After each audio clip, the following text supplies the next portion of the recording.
Welcome to NTD News Today. Here are today's top stories. 2025 has already arrived in Pacific countries, with major fireworks displays ushering the new year in Australia, New Zealand, and Taiwan. One Happy New Year!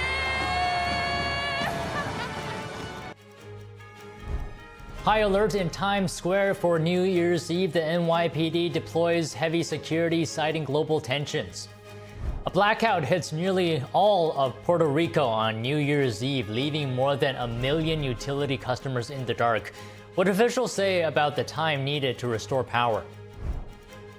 China says it has nothing more to share after the World Health Organization once again asked the country to open its database to study the origins of the COVID-19 pandemic.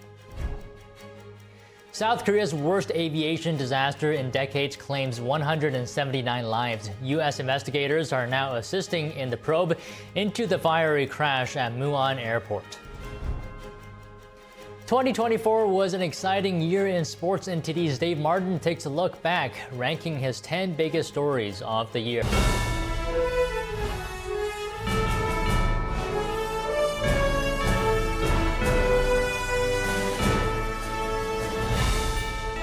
This is NTD News Today, live from our global headquarters in New York City. Good morning. Today is Tuesday, December 31st. I'm Don Ma.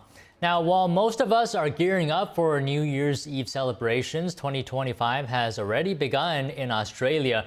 Revelers in Sydney kicked off the new year near Sydney Harbour with a flurry of fireworks and a beautiful backdrop of the Harbour Bridge. 3, 2, 1, Happy New Year!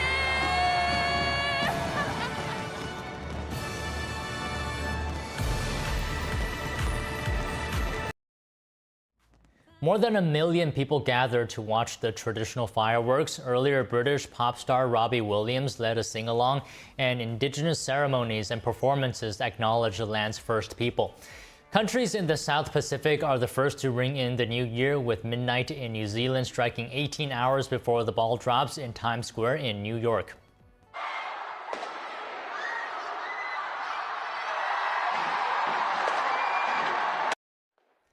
Auckland was the first major city to welcome 2025. Thousands of revelers counted down to the new year and cheered the colorful fireworks. The display was launched from Sky Tower, New Zealand's tallest structure. Visitors could also watch a spectacular downtown light show. Thousands also thronged downtown or climbed the city's ring of volcanic peaks for a fireworks vantage point. In the capital of Taiwan, fireworks light up the landmark Taipei 101 Tower. The annual New Year's Eve fireworks display is themed on Taiwan's Premier 12 Baseball Championship, featuring a variety of performances. Law enforcement agencies are on high alert for New Year's Eve in Times Square. Although no specific threats have been identified, authorities remain concerned about potential protests or violence. The concerns are based on an interagency threat assessment produced by Homeland Security each year. The department expressed worries about individuals who might carry out low-tech attacks that are hard to identify beforehand. It cited tensions in the Middle East as a contributing factor. Mayor Eric Adams says visitors will be safe during the celebrations. New York City police will deploy uniformed and plainclothes officers. The public is urged to report any suspicious activity. A massive power outage in Puerto Rico has left 90% of its population in the dark.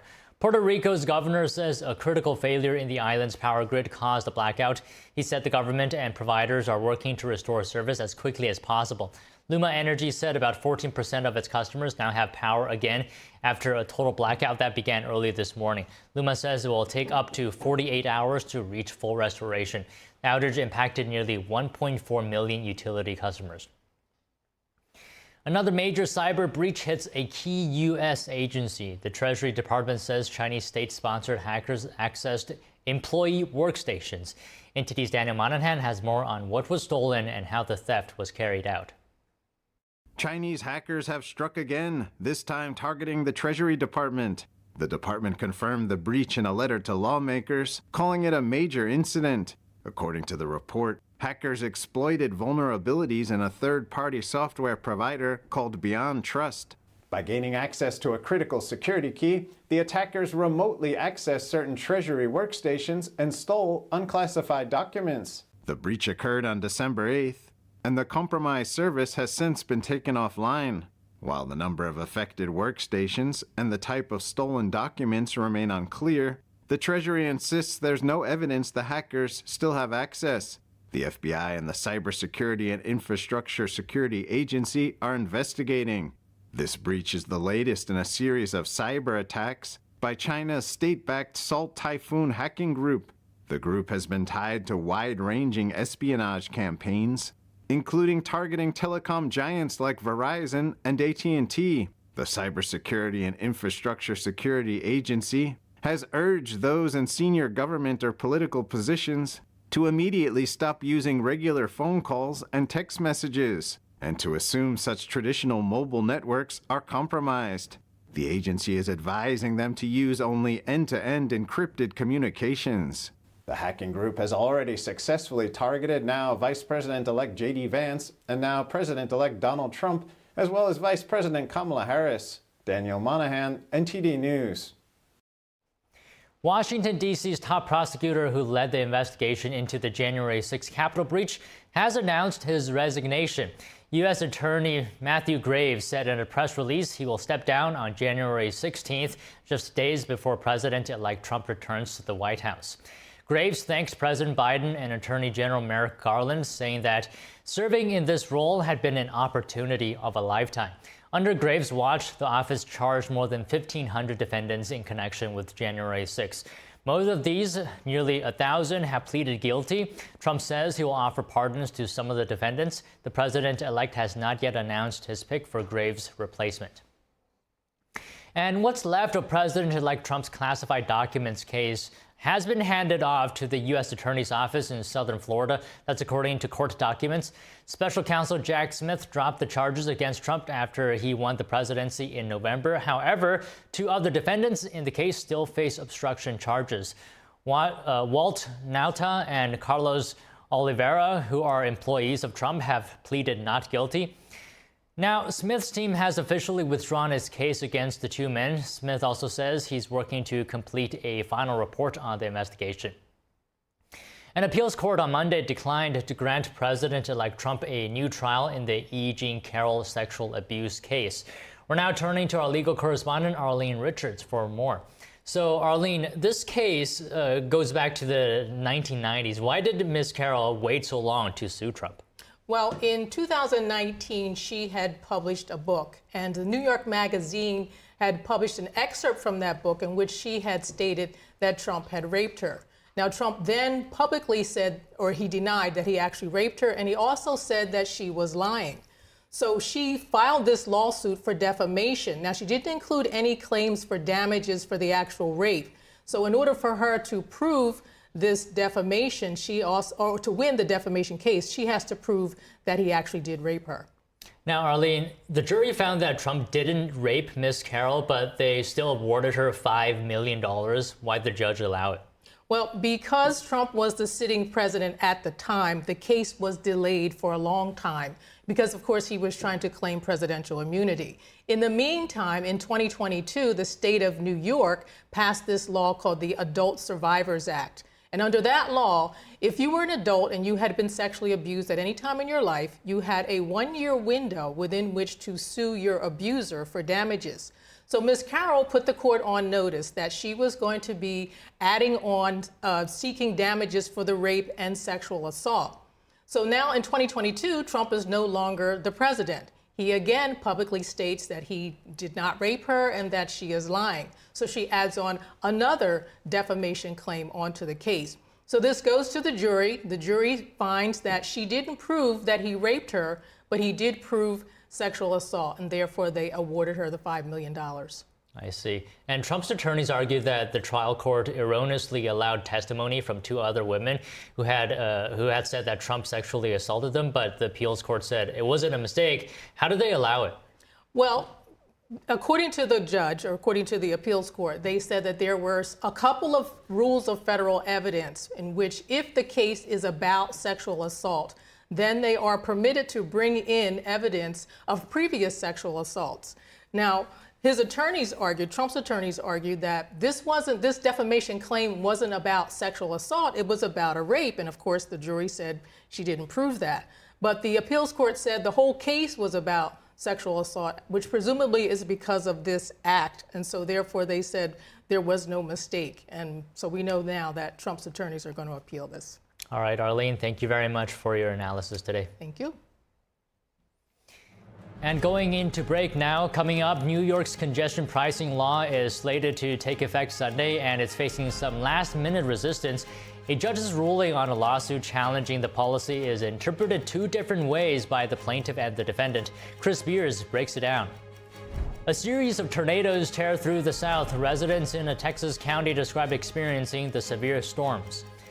Two planes narrowly avoid a collision at Los Angeles International Airport. Air traffic controllers ordered a jet to halt just in time. The alarming moment caught on camera. That and more after the break.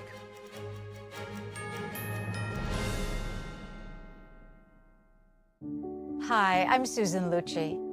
I never thought about heart disease until I had my own heart event. I received 2 stents in my arteries. Stents developed through research funded by the American Heart Association. Those stents saved my life. I have met so many survivors. Each of them tells a story that can be so helpful to women out there. Everything was pretty good. It was a very happy life. I was given the diagnosis that I had peripartum cardiomyopathy, which is basically a pregnancy-induced heart failure. They told me my only chance was a heart transplant. And the American Heart Association helped make that possible. Their research helped save me. I think everyone should support the American Heart Association. Call now or go to helpheart.org. For only $19 a month, just 63 cents a day, you can help fund the next medical breakthrough. Get the next person trained in CPR. The next hospital certified in high-quality cardiovascular care. You can be part of that very important work that the American Heart Association is doing to save lives everywhere. Give $19 a month with your credit card, and we'll send you this special T-shirt that you can wear to show that you are helping save lives. I'm grateful for just every day that I get with my children. I am very thankful for the American Heart Association. Heart disease is America's #1 killer, and your support now can help save your life or the life of someone you love. Listen to your heart. The only reason I'm here today is because I did. So please call the number on your screen or go to helpheart.org now. Join me as a monthly donor today and help save even more lives.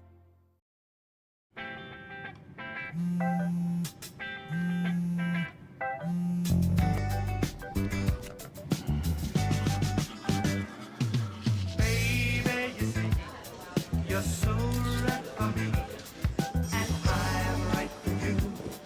I love the things you do, like sweet tasting wine. Your lips are so divine. Your loving turns me on. My lonely days are gone. That's why I'm never gonna let you go. Never gonna let you go. Babe, I'm never gonna let you go. No, no, never gonna let you go. Baby, never gonna let you go. Never gonna let you go. Babe, I'm never Here you go. Thank you. Thank you. gonna let you go.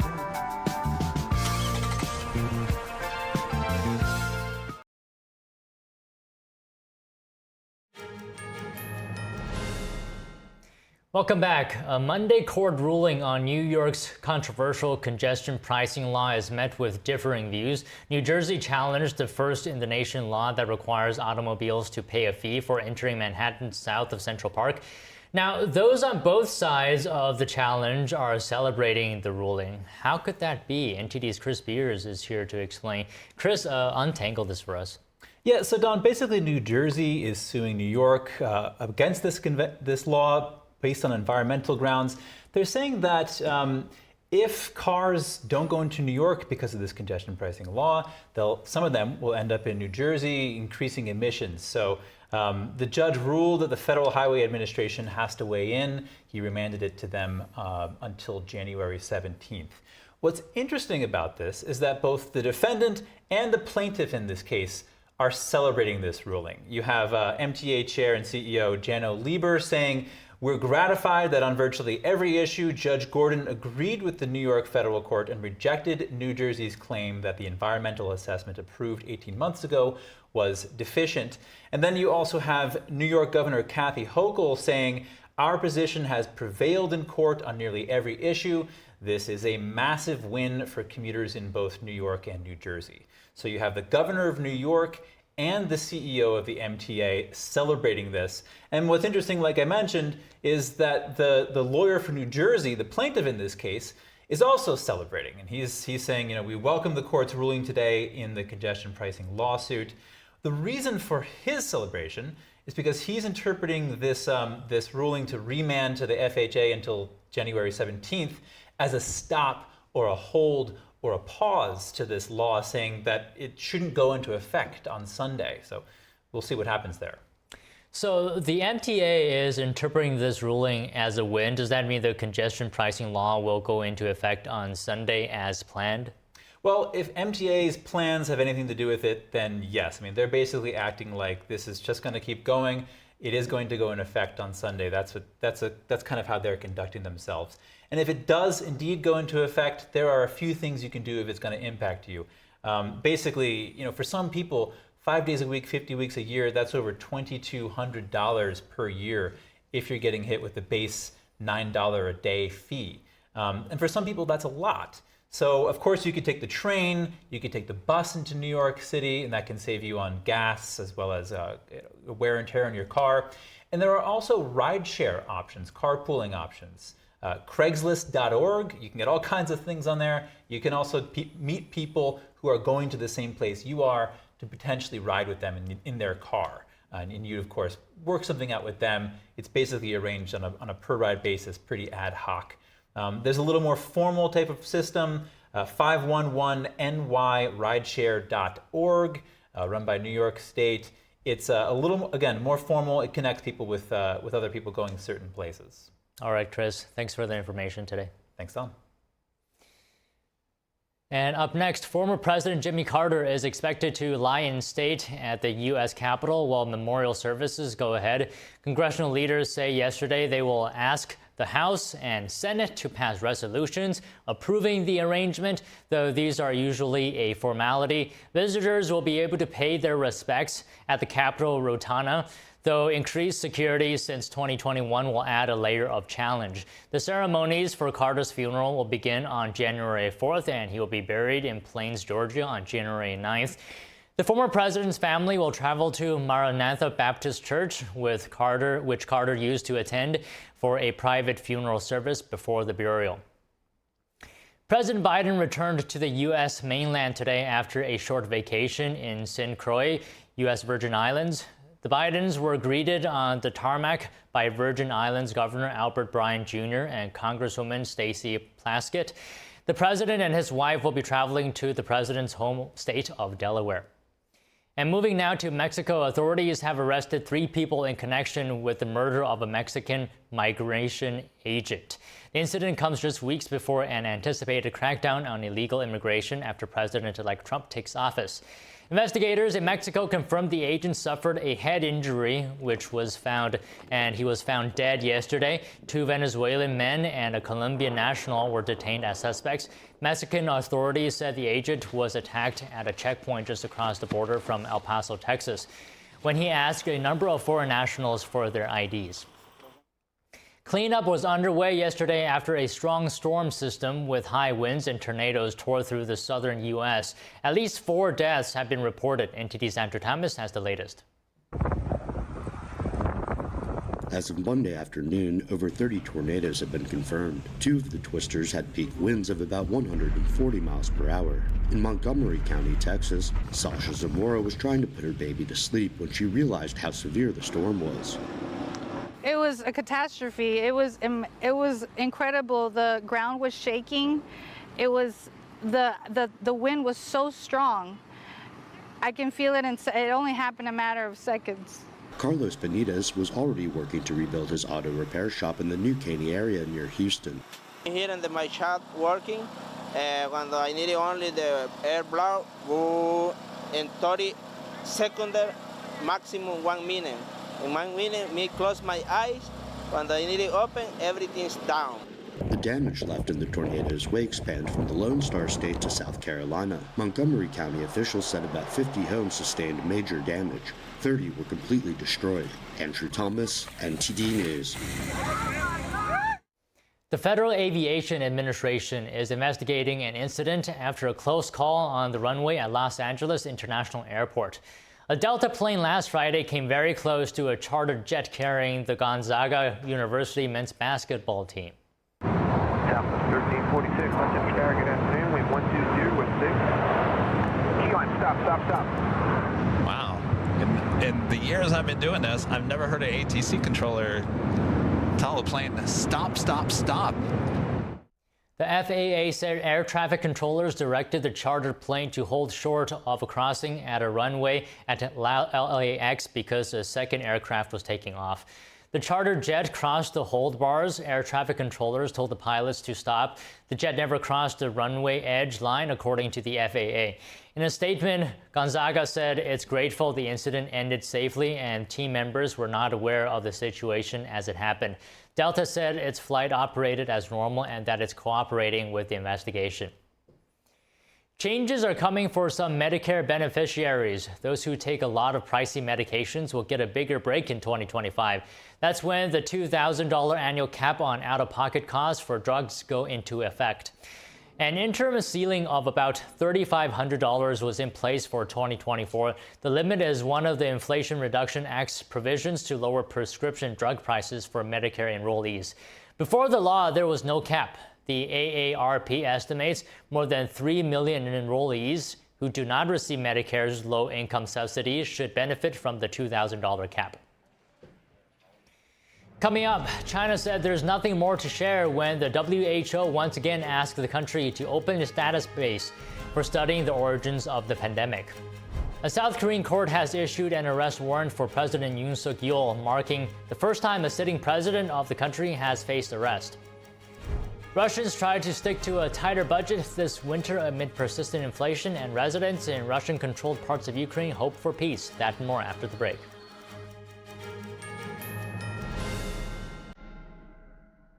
我们师傅讲过，过去武术的身法，你上阵的，你要是身法你保持好了，你就失去了生命。 Are today's mainstream martial arts not traditional martial arts? 现在有些人他学说传统武术，他尤其是西方人，他不懂。为什么要举行大赛呢？因为新唐人他就是要提倡传统武术，复兴中华5000年的传统文化。传统武术，真正的传统武术是讲武德的。我相信有一点，就是守住武德，就有人教。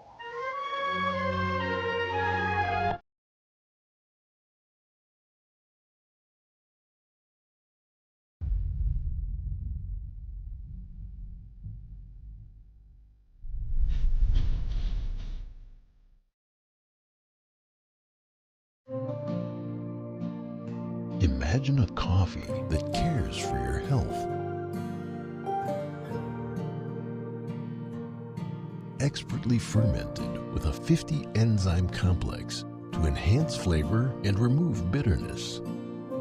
Small batch roasted to a decadent medium dark, resulting in a brew that is gentle on digestion, low acid, and up to 90% less caffeine than regular coffee.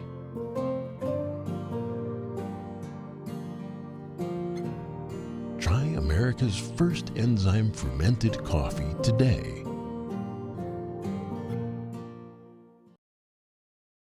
I am so glad you ladies are here. You each have your own rooms. Thank you. Get settled in. I'll call you for dinner. adopting teen sisters, it's a lot. Girls, you're gonna be late. You want breakfast? No thanks, we're good. They're always in their own world. Once you get there, twice the work, twice the surprises. Just try it. But if you think of it that way, they're also twice as fulfilling. I think you should ask her yourself. Is it okay to call you Mom? Of course you can.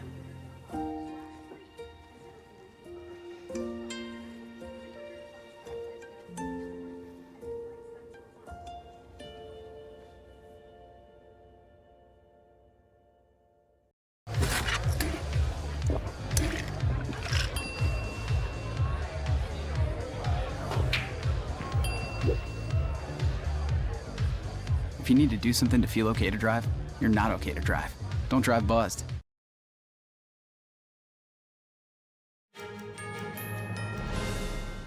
Welcome back. The World Health Organization once again urging China to grant access to its COVID-19 data.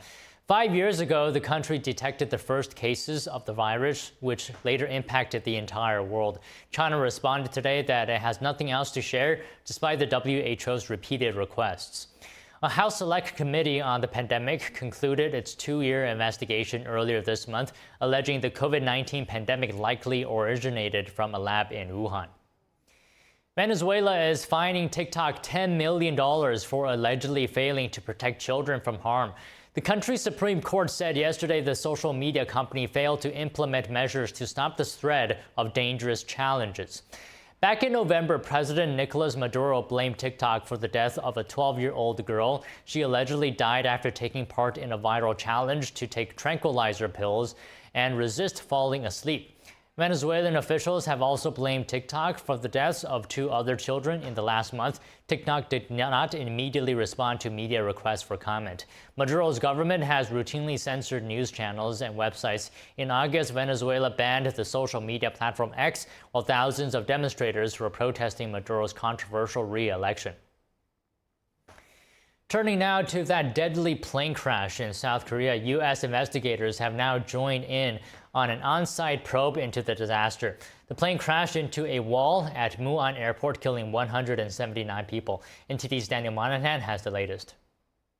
South Korea says 1 member from the FAA, 3 experts from the National Transportation Safety Board, and 4 representatives from Boeing have joined South Korean officials. The closure of Muan Airport runway has also been extended to January 7th to be reassessed later. The Boeing 737-800 plane, operated by South Korean budget airline Jeju Air, aborted its first landing attempt for reasons that remain unclear.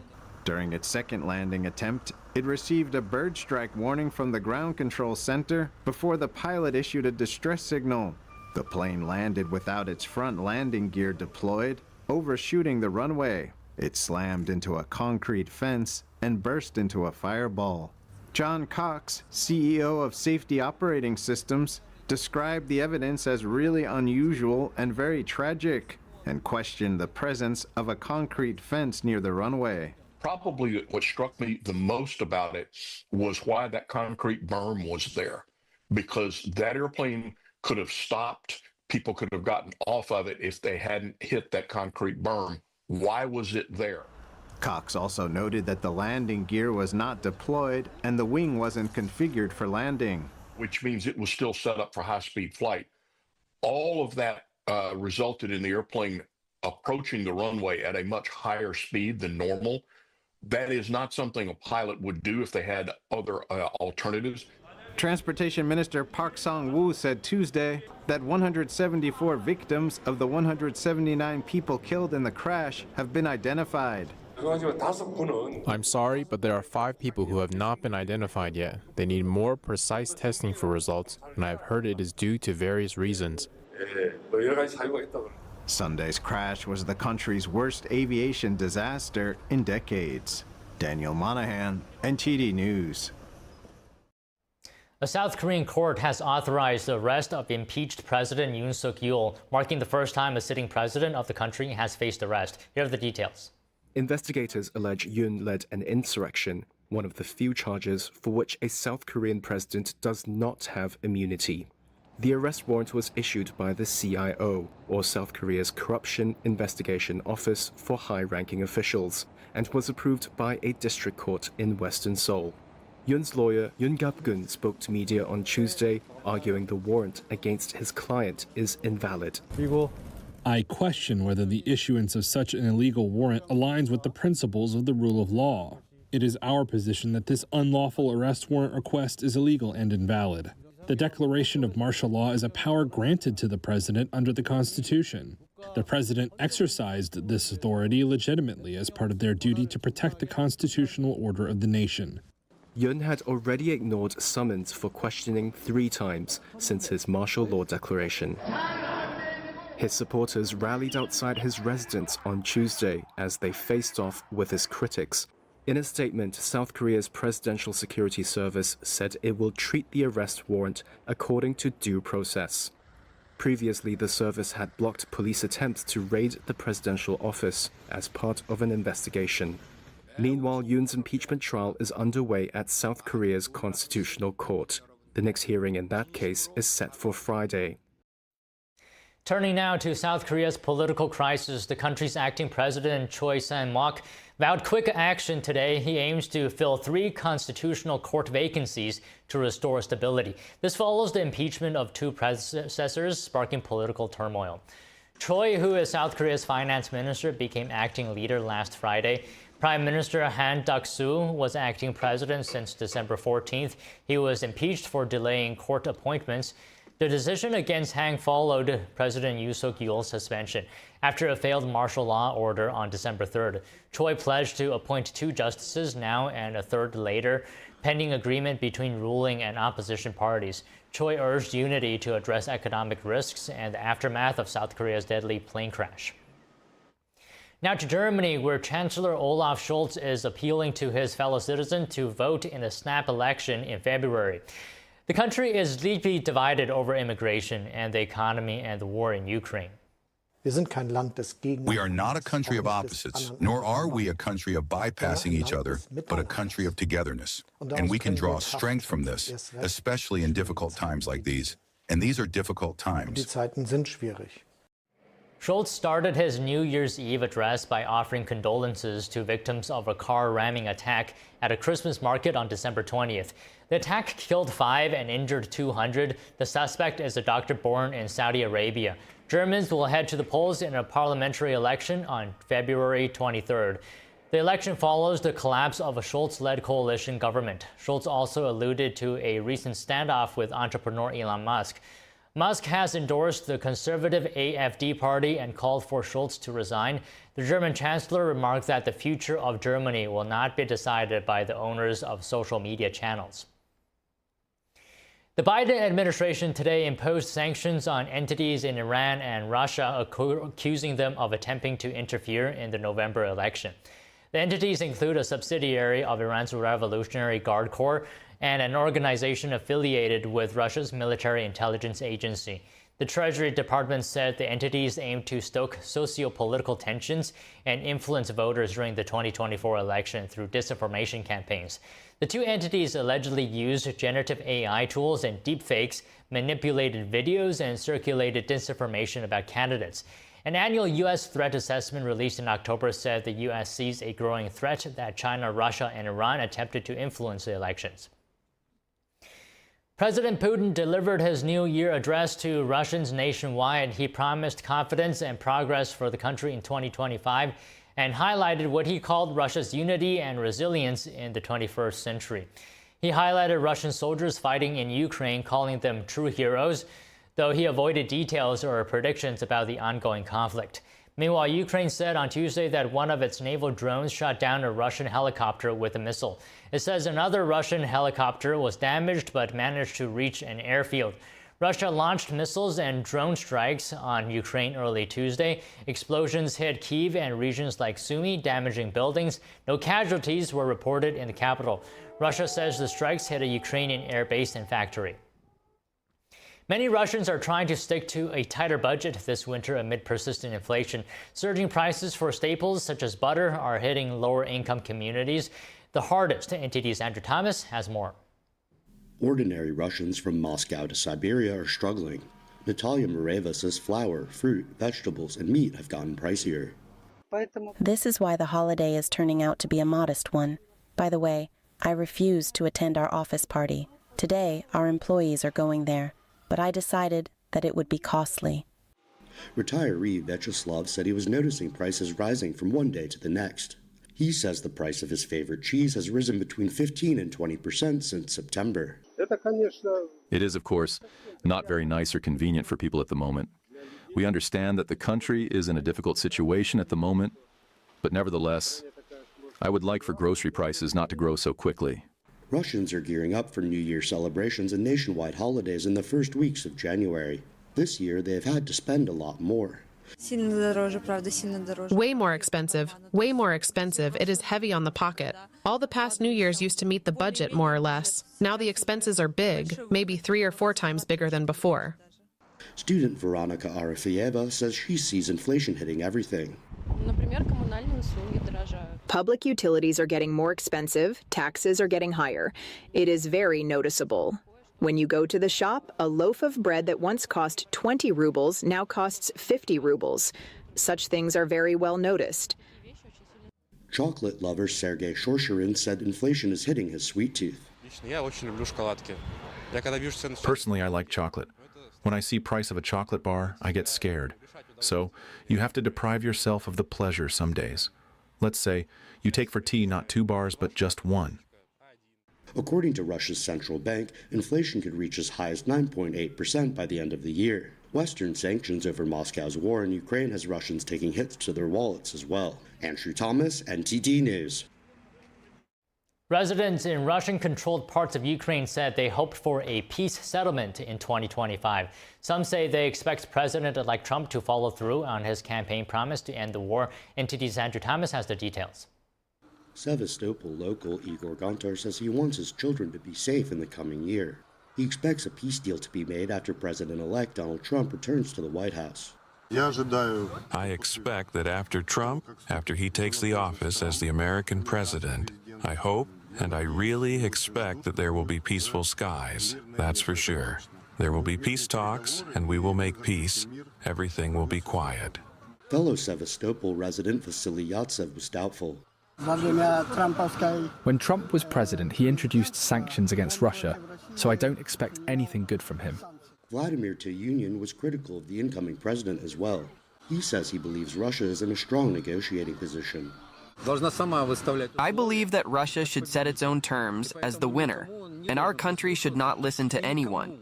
It should dictate the terms of the peace talk, and it does not depend on who became the president of the United States. People in Mariupol also wished for an end to the fighting in the new year.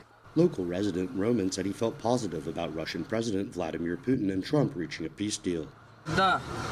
Yes, honestly, I hope and even look forward to the peace talks, because I think the sooner the peace talks start, the sooner it will be over.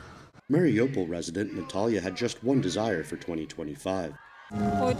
I wish only for peace, so that peace would be reached this year. Putin has indicated he is ready to reach a compromise to end the war. Trump vowed during his 2024 campaign to bring both Russia and Ukraine to the negotiating table. Ukrainian President Volodymyr Zelensky has rejected the idea of an immediate ceasefire, demanding security guarantees first. Coming up, Shen Performing Arts responds to the latest slander articles by the New York Times, what the company says about allegations made by the newspaper. Auction houses have hosted dazzling sales of giant gemstones this year, which jewels capture the auction spotlight. And 2024 was an exciting year in sports. NTD's Dave Martin takes a look back, ranking his 10 biggest stories of the year after the break.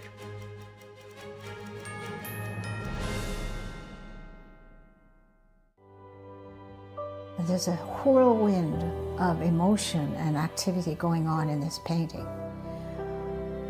And there's chaos all around and threat from below. The wolves surrounding her, and they're anything but unmoved. They're moving all the time, and we sense that. But this little girl remains unmoved. She's in quite a perilous situation. but she's completely strong and serene, and she's actually meditating. It was very, very well liked because no matter what culture or what sort of walk of life you're from, I think people, they see it and they immediately understand what that energy, what that message is, and they're drawn to it because everybody kind of needs a little bit of that in their own life, of, you know, the steadfast calmness and something to hold on to. It's definitely an inner peace in the midst of something very chaotic, and for a lot of people right now, the whole world is very, very chaotic, so I guess that's another reason why so many people are very drawn to this.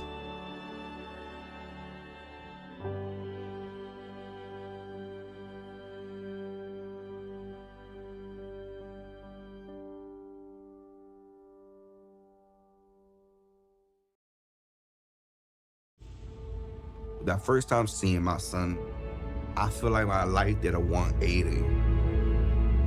Being present is the most important part. To be the better mirror for my son. Bro, he brings the vibes, you know what I'm saying? He brings the party no matter what. He really a definition of like why he loves somebody.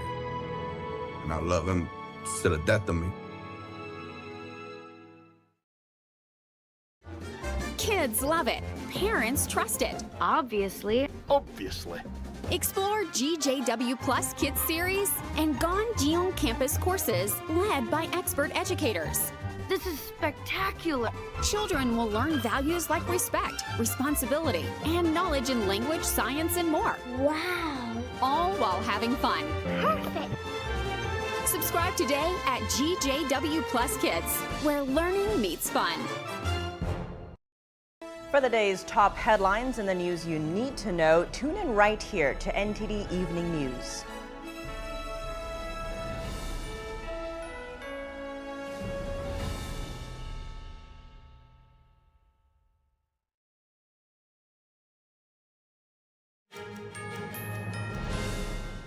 Welcome back. Shen Performing Arts is responding to another attack piece by the New York Times.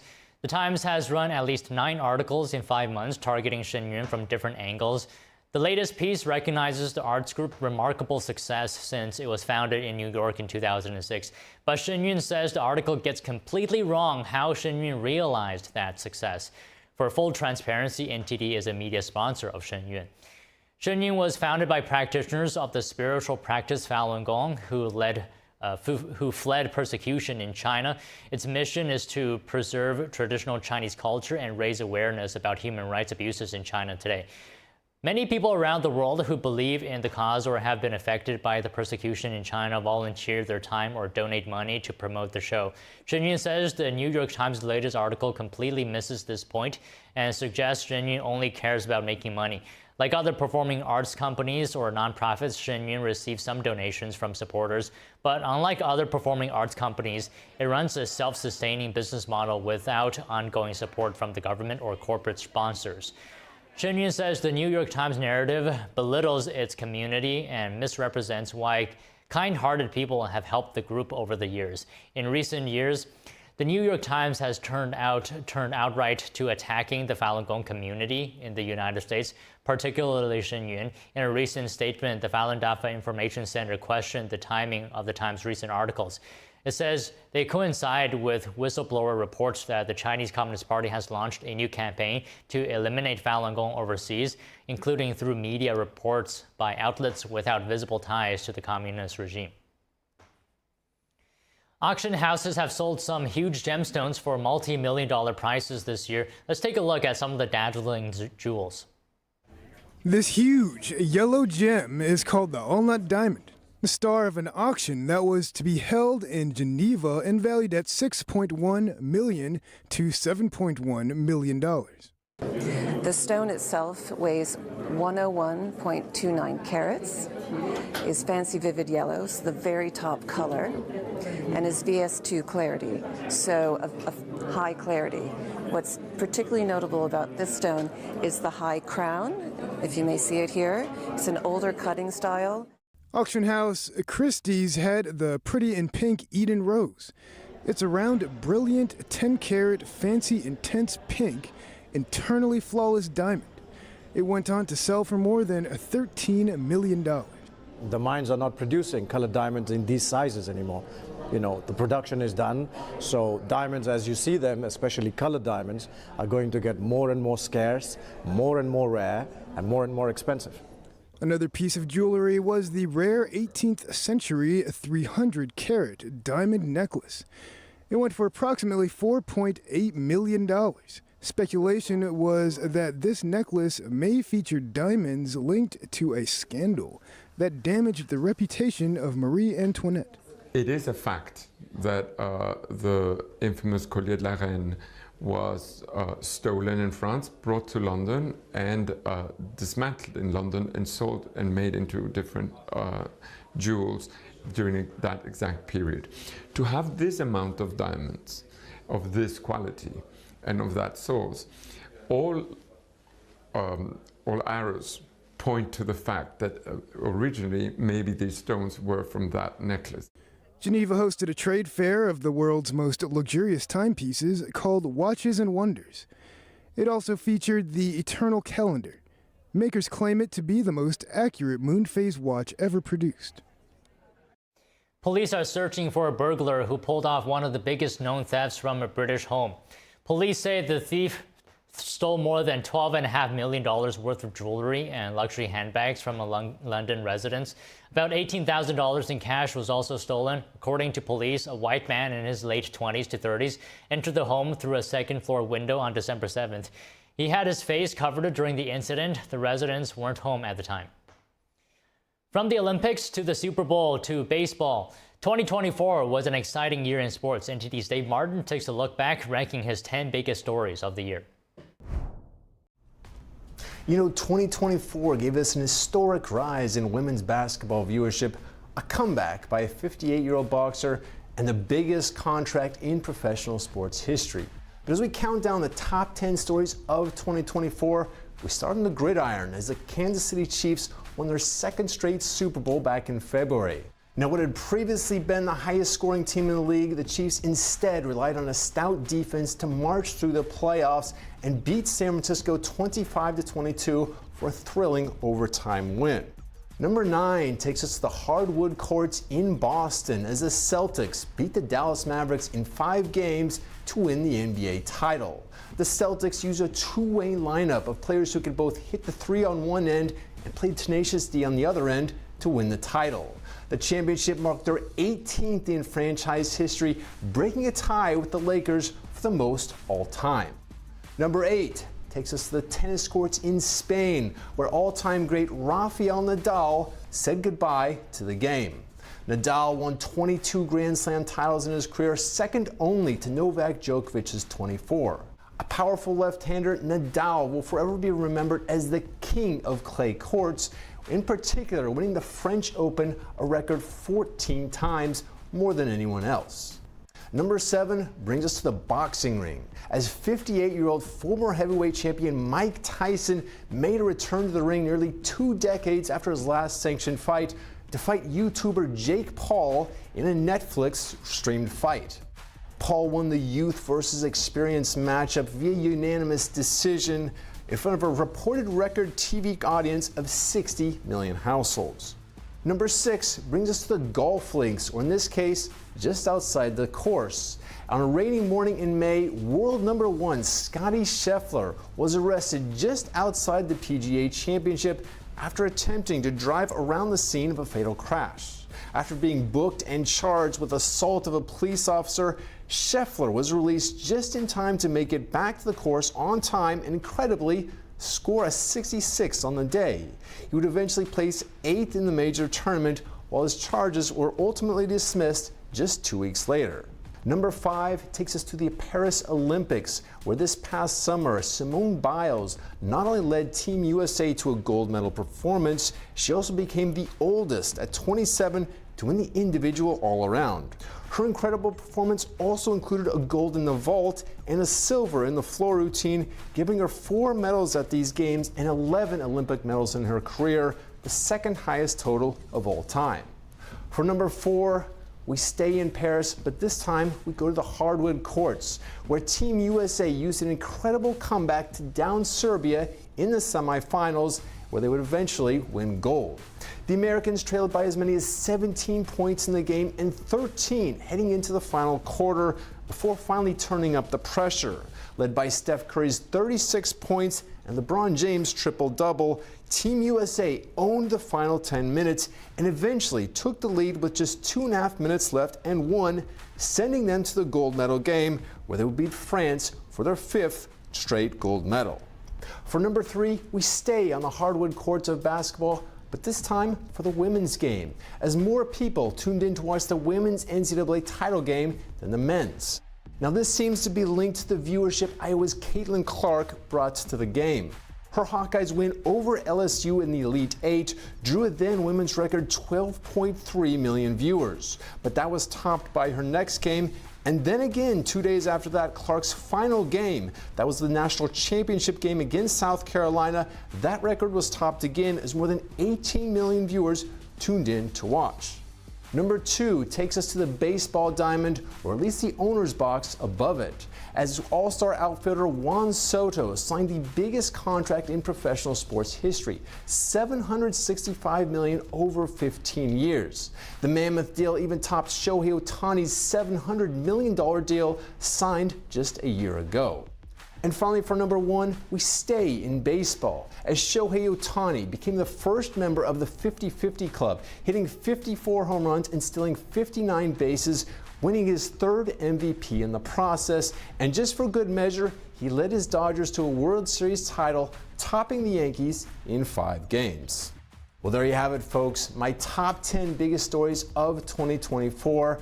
I look forward to more big stories in 2025. Back to you at the desk.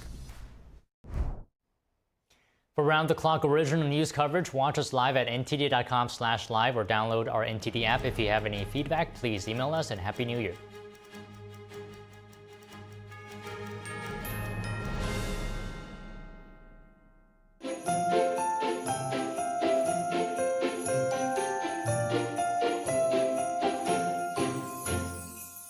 Dear NTD viewers, my name is Janice Trey.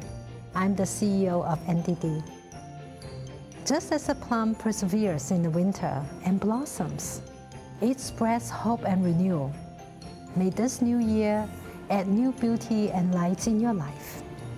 Many blessings and Happy New Year to you and yours.